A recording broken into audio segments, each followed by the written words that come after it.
শরবত নিয়াছি পালে কি লোক লাগাইছি।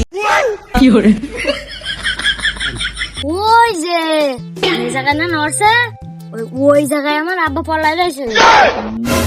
ওরে শালা, শালা তুমি ওর মধ্যে, শালা বেরিয়ে যাইছো শালা।